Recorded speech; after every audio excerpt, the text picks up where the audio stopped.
Hello, it's Friday and we are at 7 October 2022.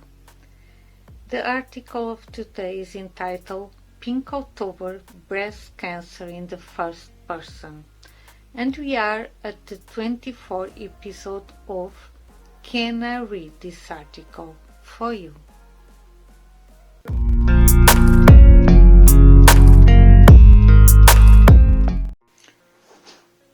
Breast cancer in the first person. On February 2017, I went to a cynology appointment where I received the news that I had an aggressive breast cancer, a triple negative with KI 77, positive in almost 100 of the neoplastic cells, right breast, BRAD6 in situ, fortunately. I had been followed by a cynologist, a breast doctor, since 2014, when I had surgery on my left breast to remove a benign lump. I had an annual MRI scan since then. On the last one, I was asked to wait that the doctor wanted to talk to me. The next day, I went for a biopsy to get the prognosis described above. From one moment to another, my world came crashing down.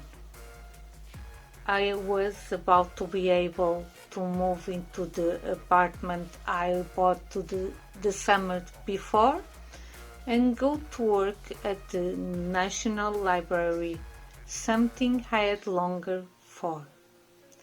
Then I heard that I was going to have a mastectomy, I was going to have surgery, chemotherapy and radiation, lose my hair, and didn't know if I was going to survive.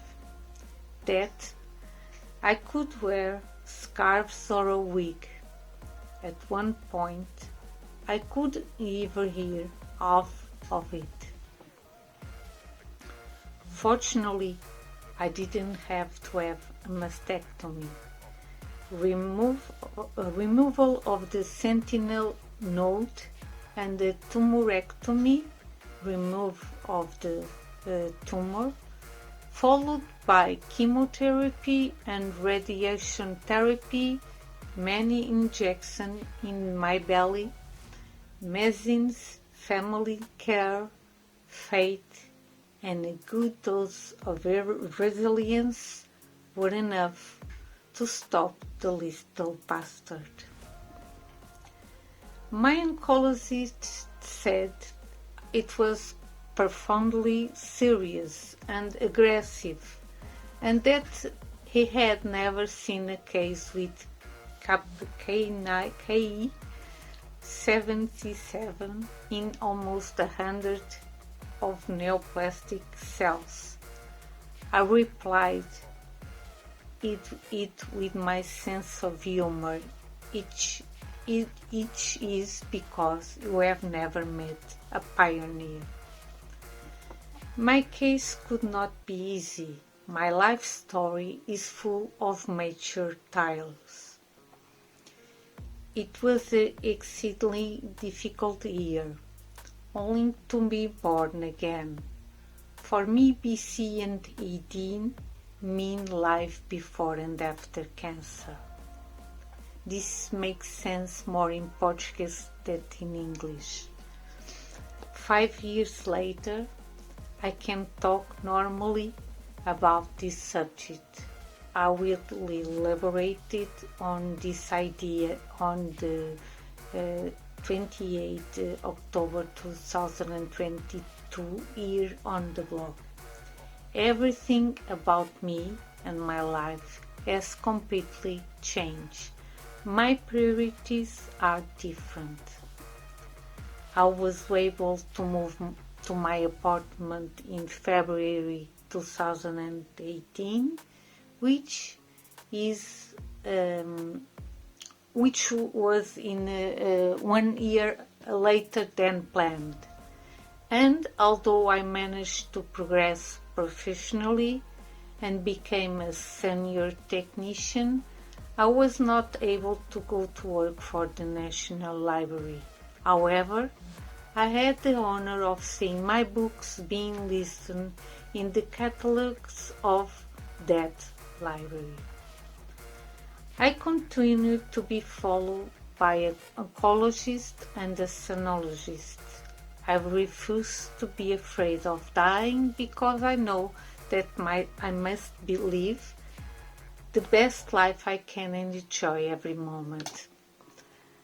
I'm telling my story here because we are in the month of peak October, and I know that my testimony can be particularly useful for those who are going through the disease, for those who have been through it, and for the families who suffer as much or more than the patient that carries the carriers.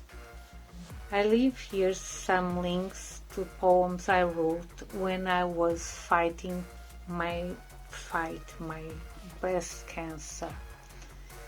And the titles are The Traits that Define My Face, The Truth About Cancer, When I Die, Fashionable Disease, Naked Body. I have chosen only 5 poems that are on the blog, many more from the date of my diagnosis and throughout the year 2017. For those who wish to contact me, I leave here my email, poesiasdanonô@gmail.com. I return with a new article here on the Poesias da Nonô, Nonô Poetry blog next Friday, available from 6 a.m. onwards. I hope I can count on you. Until then, I'll be daily on social media, Facebook, Instagram, Twitter and Pinterest, since inspire people is my mission. On Fridays, I also usually use to update YouTube and TikTok with videos and audio podcasts on Spotify's Anchor. If this article was helpful or inspiring in any way, I appreciate you sharing so that more people can be inspired. I say goodbye with our usual greeting. That is, bye-bye.